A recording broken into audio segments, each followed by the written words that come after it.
آپ علیہ السلام نے ارشاد فرمایا پوری امت کو خوشخبری دیتے ہوئے کہ 70 امتیں گزری اور 70ویں امت تم ہو، انتم خیرها واکرمها علی اللہ عز وجل، 70 کی 70 امتوں میں سے سب سے بہتر اور سب سے عزت والا اللہ نے تمہیں بنایا ہے۔ کیا خیال ہے آپ کا؟ اگر صحابہ کی زندگیوں کا نقشہ ہی ایسے کھینچا جائے، ان کے بارے میں باتیں ایسی کی جائیں، حیران ہوتے ہیں۔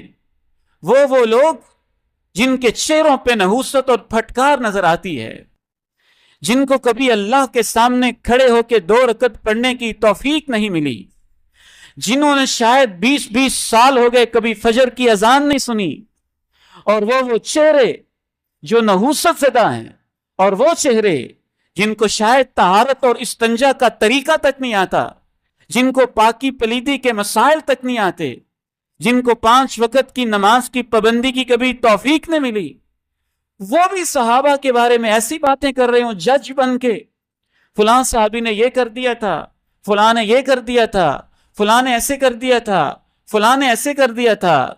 تمہاری کیا جرت اور تمہاری کیا ہمت کہ تم جج بن کے بیٹھو ان لوگوں کے بارے میں جن کے بارے میں اللہ کے قرآن نے کہا کہ میں نے ان کے دلوں کو دیکھا، اتنے پاک تھے، اللہ نے کہا میں نے ان کے دلوں میں خود ایمان لکھ دیا ہے۔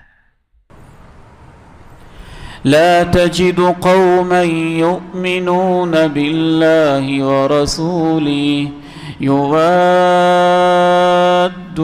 من حاد الله ورسوله ولو كانوا آباءهم۔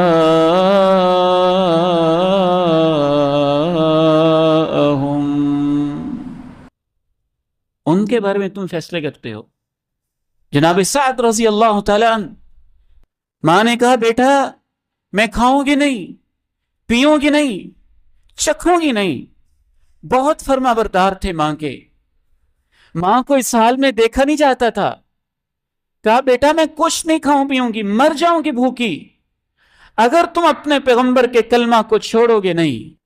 جناب سعد نے کہا ماں سب کچھ تیرے لیے حاضر ہے، لیکن اگر تو یہ کہے کہ پیغمبر کا ساتھ چھوڑ دوں اور اس وقت تک تم بھوکی پیاسی رہو گی جب تک میں ان کا ساتھ نہیں چھوڑوں گا، تیرا بھوکا رہنا پیاسا رہنا مر جانا برداشت ہے، پیغمبر کا ساتھ نہیں چھوڑ سکتا۔ جس طرح پیغمبر کس کو بنانا ہے یہ انسان فیصلہ نہیں کرتا، اللہ فیصلے کرتے ہیں۔ اس بات کو توجہ سے سننا، پیغمبری محنت سے نہیں ملتی کہ ایک بندہ بڑے سجدے کرے، بڑی نیکیاں کرے، کہے میں نے اتنی محنت کیا مجھے اللہ نے پیغمبر بنا دیا۔ پیغمبر اللہ کا فضل، اللہ کا انتخاب، اللہ کا چناؤ ہوتا ہے۔ اسی طرح سے ہمارے پیارے نبی علیہ السلام کے جو صحابہ ہیں یہ اپنی محنت سے نہیں بنے، اللہ نے ان کو چنا ہے، اللہ نے ان کو پسند کیا ہے، اللہ نے ان کا انتخاب کیا ہے، اور وہی اس دور کے اہل تھے، وہی اس دور کے لائق تھے۔ حتیٰ کہ سلف صالحین تو یہاں تک کہتے ہیں کسی شخص کو یہ خواہش نہیں کرنی چاہیے کاش میں اللہ کے نبی کے دور میں ہوتا، جیسے بعض شاعر کہتے ہیں کاش میں ان کے دور میں ہوتا، میں ان کے قدم چومتا، میں ان کے ساتھ ایسے پیار کرتا، میں ان کے ساتھ ایسے پیار کرتا۔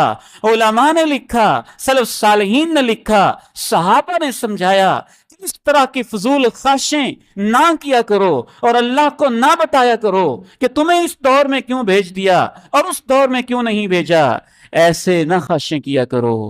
عبداللہ بن ابی منافق بھی تو اسی دور میں تھا۔ ابو لہب جو آپ پہ پتھر پھینکتا تھا وہ بھی تو اسی دور میں تھا۔ ابو جہل جو بلال کو گھسیٹتا تھا وہ بھی تو اسی دور میں تھا۔ جنہوں نے اہل ایمان کی ماؤں پہ تہمتیں لگائی تھی وہ بھی تو اسی دور میں تھے۔ تو اللہ نے یہ بھی پسند کیا کس دور میں کس کو بھیجنا ہے، اور یہ بھی پسند کیا ان کے ساتھی کس کو بنانا ہے، اور یہ بھی پسند کیا کہ ان کے خاص وفادار میں نے کن کو بنانا ہے۔ تو صحابہ اللہ کا انتخاب ہے، اللہ کا چناؤ ہے۔